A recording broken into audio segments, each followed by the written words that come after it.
Assalamualaikum warahmatullahi wabarakatuh. Kembali lagi dengan saya Agus Suryaman, dosen program Profesioners Institut Ilmu Kesehatan dan Teknologi Muhammadiyah Palembang. Baik, dalam kesempatan ini saya akan menjelaskan dan membuat video terkait dengan bagaimana menghitung balance cairan.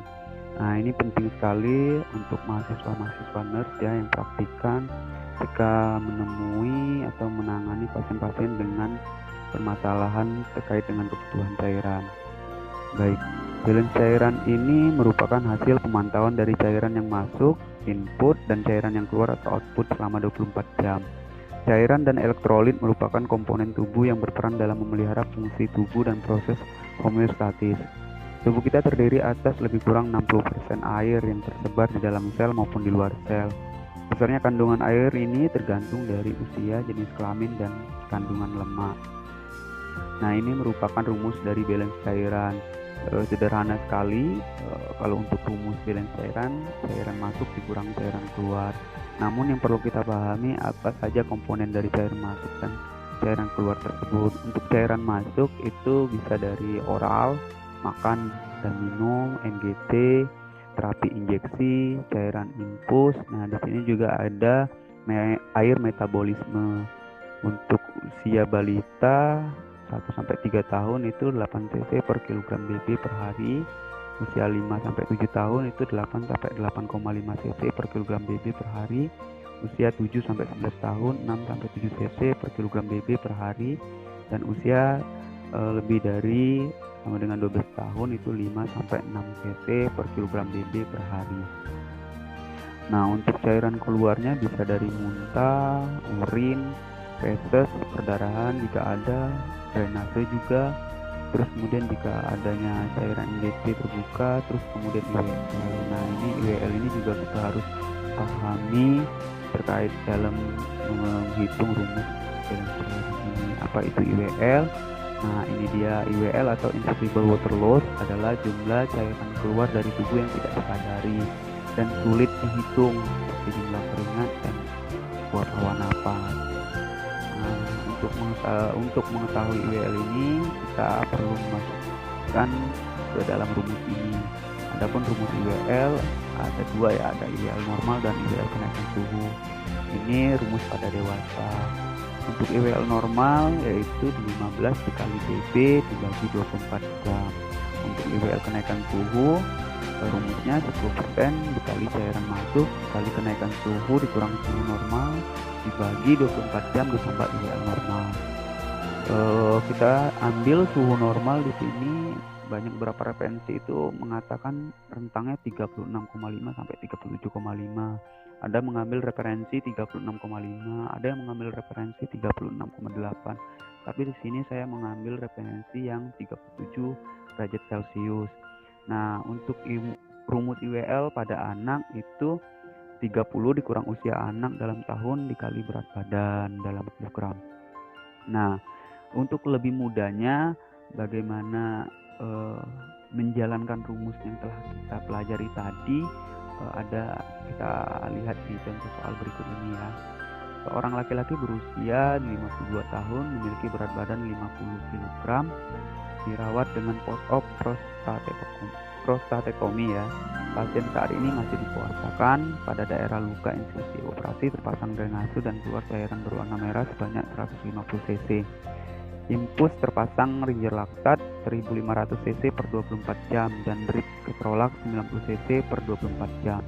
Terpasang kateter urin dengan jumlah urin 900 cc per 24 jam. Nah, untuk penyelesaian kasusnya seperti ini ya. Jadi nanti dibiasakan dibuat per kelompok input dan output. Nah, untuk input tadi ada infus RL ya 1500 cc per 24 jam, drip ketrolak 90 cc per 24 jam, air metabolisme seperti rumus tadi ya.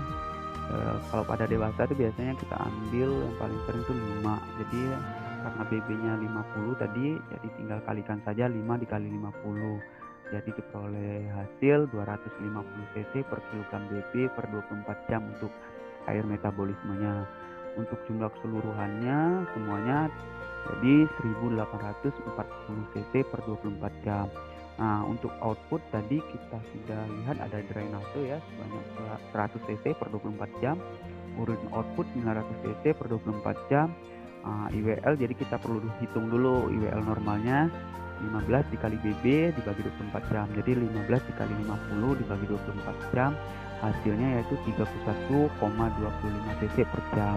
Karena memang kita harus pahami menghitung balance cairan kalau misalnya dicarinya 24 jam semuanya 24 jam, tidak ada misalnya 24 jam terus IWL ini tinggal 1 per jam gitu kan, itu tidak sinkron. Jadi kita jadikan 24 jam 31,25 kali 24 jam, jadi hasilnya 1,5 cc per 24 jam. Jumlah keseluruhannya itu 1750 cc per 24 jam. Untuk balance cairannya tinggal kita masukkan saja input tadi 1840 cc kurang 1750, hasilnya positif 50 cc per 24 jam. Nah, bagaimana jika terjadi kenaikan suhu untuk penghitungannya? Sebenarnya perbedaannya pada IWL-nya. Jadi yang kita mengambil tadi saja IWL normal dan kenaikan suhu. Jadi sudah kita hitung tadi inputnya 1840 cc per 24 jam. Nah, kita ambil suhu di sini 38 derajat Celcius saja ya. Untuk suhu normalnya tadi kita sudah tentukan 37 derajat Celcius.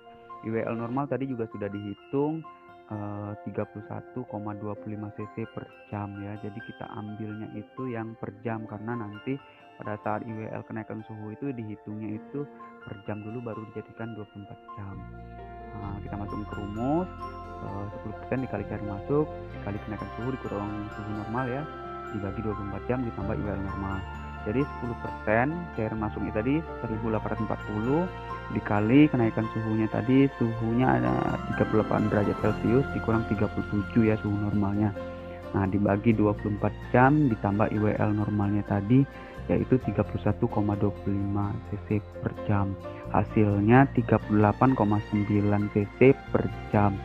Nah, karena memang kita menghitungnya 24 jam jadi kita jadikan 24 jam, hasilnya 934 cc per 24 jam. Nah, kita masukkan lagi ke balance cairan karena inputnya tadi kan sudah kita hitung 1840. Nah, untuk outputnya kita ganti saja, kalau tadi kan itu 750 cc per 24 jam IWL-nya. Nah, kita ganti saja yang 934 cc per 24 jam. Hasilnya 1840 dikurang 1934 jadi balance cairan minus 94 cc per 24 jam untuk yang kenaikan suhu. Mungkin itu saja sih untuk balance cairan. Bagaimana, cukup gampang kan cara menghitungnya. Semoga nanti dapat diterapkan pada saat membuat askepnya nanti ya. Baik, itu saja yang dapat saya sampaikan. Semoga bermanfaat bagi kita semua. Wassalamualaikum warahmatullahi wabarakatuh.